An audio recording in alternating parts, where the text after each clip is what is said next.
যদি অনেক বড় লোক হও, তোমার ফ্যামিলি যদি অনেক টাকা থাকে, তাহলে ভাই তোমার জন্য এই মোটিভেশন না, তাহলে তুমি তোমার মতন করে চিন্তা করতে পারো। বাট টাইমকে তুমি কাজে লাগাও নাই, টাইমকে ওয়েস্ট করছো, তো তোমার ড্রিমকে যে পরে দেখা যাবে স্যাক্রিফাইসটা করতে হবে। স্যাক্রিফাইস করলে দেখা যাবে তোমার আদার অপশনস গুলো খুঁজতে হবে। আদার অপশনস বলতে কি আছে?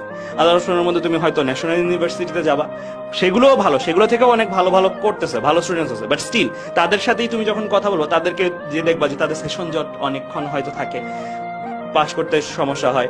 প্রাইভেট ইউনিভার্সিটিগুলোর ক্ষেত্রে যদি চিন্তা করো, তাহলে তোমার প্রাইভেট ইউনিভার্সিটিগুলো এখন অনেক ভালো করতেছে, ট্রুলি বলতেছি অনেক ভালো করতেছে, বাট তোমার তো একটা ফিনান্সিয়াল অ্যামাউন্ট লাগবে। অন দ্য আদার হ্যান্ড চিন্তা করো, তুমি যে পাবলিক ইউনিভার্সিটিগুলো টার্গেট করছো, সেগুলোতে তোমার বাবা মার প্রতি চাপ কতটা কম থাকবে।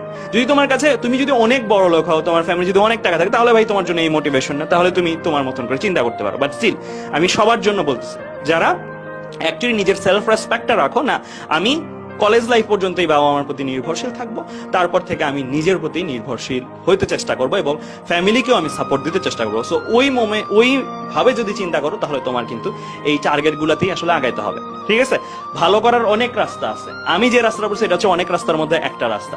এই রাস্তাটার মধ্যে তুমি ফ্যামিলিকে প্রেশার ফেলবা না, এতটুকু আমি গ্যারান্টি দিতে পারি।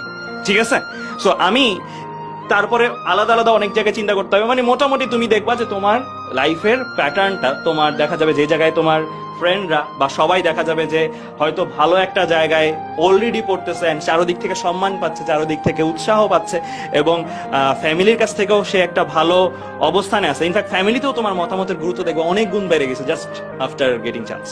তুমি দেখবা যে তোমার মানে বিভিন্ন জায়গা থেকে তোমাকে ইনভাইট করা হচ্ছে, তোমাকে দেখা যাবে যে মানে তোমার সামনের যে 4 বছর বা একাডেমিক যে লাইফটা, ওই একাডেমিক লাইফের কত বড় যে একটা রিলিফ ভাইয়া, যে তোমার চিন্তা করতে হচ্ছে না তোমার মানে টাকা ইনকাম করে একটা ভার্সিটিতে, প্রাইভেট ইউনিভার্সিটি বা একটা জায়গায় এতগুলো টাকা দিতে হবে। সো তখন দেখা যাবে তুমি ওই অ্যামাউন্ট অফ মানি গুলো দিয়ে তুমি দেখা যাবে তোমার আদার স্কিল ডেভেলপ করতে পারো, তুমি অনেক বিজনেস দিতে পারো। মানে মোট কথা তোমার অপরচুনিটিস অনেকটা বেশি থাকবে, অনেক বেশি থাকবে, যেটা তুমি নিজে এক্সপ্লোর করতে পারো। অ্যান্ড আরেকটা বেস্ট পার্ট, যেটা তুমি যেহেতু এই ইউনিভার্সিটি টার্গেট করছো, এই ইউনিভার্সিটিগুলোতে ম্যাক্সিমাম কারা যাবে, যারা দেখা যাবে মেরিটোরিয়াস। অ্যান্ড মেরিটোরিয়াস যারা যাবে, তারা যদি তোমার চারপাশে বসে থাকে, তাদের সাথে কিন্তু তুমি ইভেনচুয়ালি একটা ভালো নেটওয়ার্ক পাচ্ছ, কারণ ওরা দেখবা যে পাশ করার পরে অনেক ভালো ভালো জায়গা যাচ্ছে। অ্যান্ড তখন তুমি যখন বের হওয়ার পরে দেখবা alumni base, and alumni base দেখবা যে প্রচুর স্ট্রং। অ্যান্ড এটা তোমাকে অনেক হেল্প করবে আসলে একটা ভালো ইউনিভার্সিটি, যেটাকে আমরা বলি এমন না যে পড়াচ্ছে রাত দিন ডিফারেন্ট, পড়ানো বলতে পারবো মোরারলেস সেম, বাট স্টিল এই নেটওয়ার্কটার দামই কিন্তু অনেক। এই নেটওয়ার্কটা তুমি কোনোভাবেই আসলে টাকা দিয়ে পাওয়া না আর কি। এই জিনিসটা তোমার জাস্ট ভালো ভালো জায়গায় টার্গেট করে নিজেকে যোগ্যতার প্রমাণ দিয়ে আসলে আসতে হবে। তো এই হচ্ছে তুমি ছিলা 2022 সালে, এই হচ্ছে তুমি 2024 সালে। দুইটা চিত্র হতে পারে তোমার, তুমি বাছাই করে নাও আসলে তোমার কোন চিত্রটা দরকার, কোন জায়গাটাতে তুমি মোর কমফোর্টেবল।